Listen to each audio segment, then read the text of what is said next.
FM radio Pakistan اور FM ITP 92.4 قرۃ العین عینی صاحبہ FM 98 قرۃ العین عینی صاحبہ اپنی سنہری یادوں کے حوالے سے اظہار خیال کریں گی جو ایوب جوزف صاحب کے ساتھ رہے. بھرپور تالیوں میں قرۃ العین عینی صاحبہ.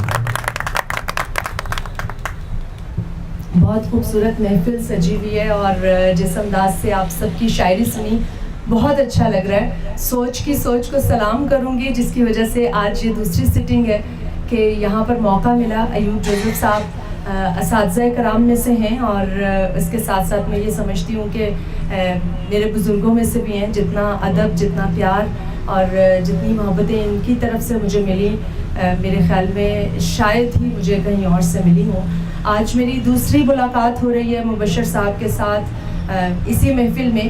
ایک بار پہلے ہماری ملاقات ہوئی تھی، ایوب جوزف صاحب کے حوالے سے ایک شام کا اہتمام کیا گیا تھا اور آج بھی وہی شام ہے، انہی کی سالگرہ ہے. سب سے پہلے تو انہوں نے مجھے سکھایا ہوا وہ کہوں گی وریا گنڈیاں ودائیاں، ورے گنڈیاں ودائیاں. اور سالگرہ کا یہ موقع ایسا ہے کہ یہاں پر چلیں اسی خوش اخلاقی کے ساتھ سب کے ساتھ ملاقات ہو رہی ہے. براڈ کاسٹنگ کے حوالے سے میری ان سے ملاقات رہی FM 92.4 پر. ITP میں ہم ایک ساتھ پروگرام کرتے تھے. شب کو لیٹ نائٹ ان کا پروگرام ہوتا تھا اور دن کے وقت فنکی قسم کا پروگرام میں کرتی تھی. لیکن ان کا نام میں نے رٹنے کی بہت کوشش کی، مجھے بڑا ٹائم لگا کیونکہ ایوب یاد رہ جاتا تھا، آگے بھول جاتی تھی. تو وہاں پر ان سے ملاقات ہوئی. پھر اس کے بعد ریڈیو پاکستان کے ایکسٹرنل سروسز میں ہم نے ایک ساتھ پروگرام کیے اور ان کی خوش مزاجی جہاں پر ہمیں نظر آتی ہے وہاں پر میں ایک اور چیز شیئر کرنا چاہوں گی کہ ان کی کہنا چاہیے کہ آدھی زندگی ان سے چھن گئی ان کی مسز کی صورت میں.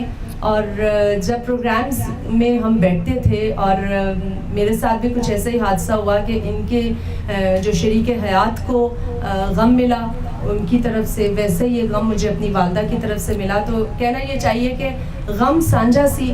اور جب ہم بیٹھتے تھے کوئی ایسا نغمہ پلے کر دیتے تھے تو اس کے بعد یہ اپنے آنسو بہاتے تھے اور میں اپنے آنسو بہاتی تھی. ہم مل کر بس صرف اپنے دکھوں کو کریدتے تھے، چھیلتے تھے کہ دوبارہ سے جو ہے ان کو تازہ کر کے ہم پھر رو سکیں اور ان کی یادیں ہری کر سکیں. بہت اچھا ٹائم گزرا، بہت اچھے انسان. اس کے بعد انہوں نے پہلے دن مجھے سر پہ ہاتھ رکھا اور بیٹی کہا. اور ایک بات جو آج تک ان کی یاد ہے کہ انہوں نے پہلی دفعہ کہا اور جب بھی ملتے ہیں کہتے ہیں کہ میں جہدے نال رشتہ بنانا ہے ٹھڈوں بنانا ہے. اور یہ ان کا جو دلی رشتہ ہے میرے ساتھ وہ نبھایا بھی کہ ان کی چاہے فیملی ہو، جب بھی انہوں نے ملایا تو یہی کہہ کے ملوایا کہ یہ میری ایک اور بیٹی ہے. تو اللہ تعالیٰ ان کو سلامت رکھے اور ان کی وجہ سے یہ جو محفل سجی ہے، اللہ ایسی ہزاروں محفلیں لے کر آئے کہ اس طرح سے مل بیٹھنے کا موقع ملے. اور ایک مرتبہ پھر ان کو سالگرہ کی بہت بہت مبارکباد. اور آپ سب کا بہت اچھا لگا اس طرح سے بیٹھ کر ایوب جوزف صاحب کے نام اتنی پیار بھرا شام کو سیلیبریٹ کرنا. اور شاعری کی بات ہو رہی ہے تو میری خواہش ہوگی کہ ایک پنجابی شعر یہ ہمیشہ مجھے سناتے ہیں کہ آج پروگرام میں چاہے بولنا ہی بولنا ہے، تو میں یہ سننا چاہوں گی ان سے کہ وہ کون سا ہے، یہ خود بتائیں تو مجھے بہت اچھا لگے گا. آپ سب کا بہت شکریہ اور مجھے اتنا موقع ملا اس کے لیے بھی بہت شکریہ.